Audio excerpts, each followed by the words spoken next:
Sayara Lucinda. Alright, so we're starting from the beginning, and it begins with my name, Thembisa Mshaka. It's a Zulu name. It's my natural given name. My parents did their homework. They did not want me to have a colonialist slave name, so they picked a Zulu name. Thembisa means hope. There's actually a town in South Africa named Thembisa that I need to travel to one day soon. Shout out to everybody in the SA. My middle name means in this house, and my last name means under the reign of Shaka Zulu. So Mshaka representing that bold, serious history right there. So it's a lot of name, but I do what I can to live up to it. And you know, for me, it's beautiful. If people can't pronounce it, I'm okay with that. I just say call me T, so it doesn't get butchered. But I do like it when people pronounce it correctly. Thembisa, H is silent, Mshaka. So I've been in the business for about 21 years now. Started out as a teenager in college with an internship. Internships are very important. I know young people get, you know, scrunch face when we talk about working for free, but you got to think about it like this. You're not working for money. You're working for experience. You're working for the opportunity, and you're working for the access that the job gives you. So I interned at a place called De Leon Artists, small boutique booking agency in Oakland. Shout out to the Bay. I'm originally from Los Angeles, but the Bay is also my home. Before I got into rap, I was working in jazz, salsa, and R&B, little vintage funk in there. So some of the clients that I worked with as an intern and later became the office and contracts manager for were the late great Etta James, the late great Gil Scott-Heron, the amazing Willie Colon, who is the co-founder of Salsa and Fania Records. I know the BX knows about that. Who else? Oh my goodness. Charles Brown, Ernestine Anderson, Stanley Turrentine, incredible artists who toured, you know, just about throughout the year. Maybe they had an album out, maybe they didn't, but their catalogs were so tough that they could continually perform and do music. And so our booking agency was very successful because we kept everybody on the road. Then I moved on to become the rap editor of a music trade magazine called Gavin. I was the first African-American rap editor and the first woman rap editor, and I held the position longer than any of my predecessors. And I worked there from 1993 to 1998, and my job was to run the rap charts, write reviews, and break artists on covers. So some of the artists that I gave their first cover to include D'Angelo, Common, Scarface is a solo artist, Lady of Rage, she got her first cover from me.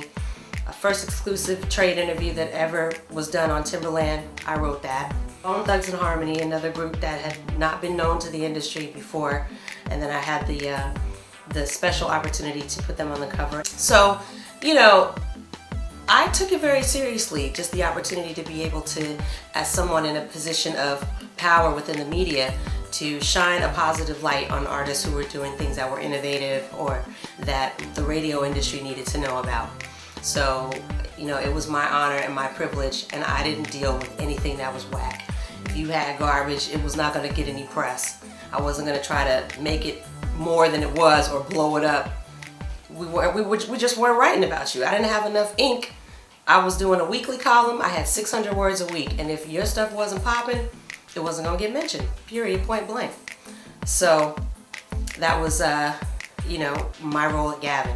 We also had an annual seminar that we used to do, and that was the place where so many artists came to show and prove as performers. I think the first time I met Nas, maybe he was like 16, 17 years old, came up there in some red sweatpants and a crazy afro, rolling through the St. Francis Hotel in 1993 in San Francisco, you know, just like happy to be in California, you know, hanging out with G-Rap and Polo. So, bit of history for you right there. So a lot of artists got their start with the Gavin seminar in terms of the first time that they were able to perform for the industry. And I also did these amazing one-on-one conversations with different artists so that we could talk about the state of the business. One of those interviews that was totally amazing was with the teacher KRS-One. So I had an amazing time while I was there.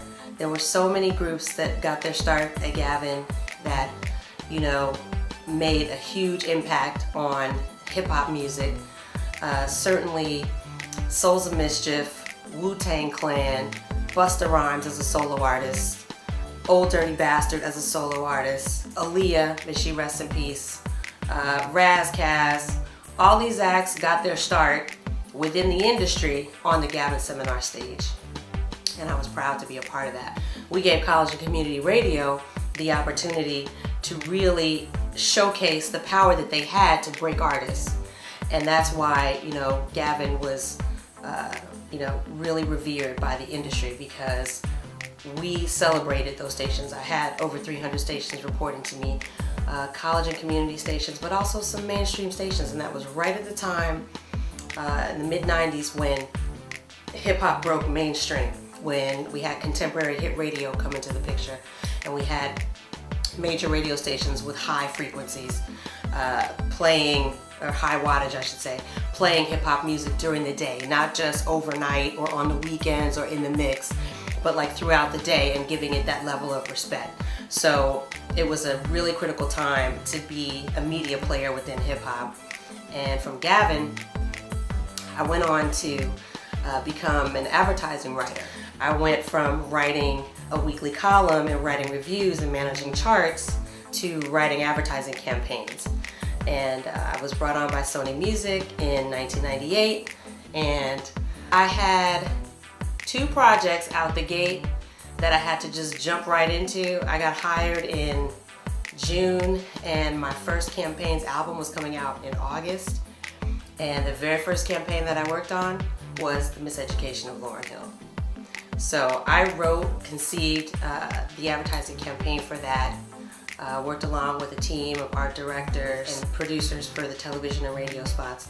And we came up with a campaign that told a story for an album that went on to do extremely well over a 2-year period. So that was the longest campaign that I had worked on for any one product.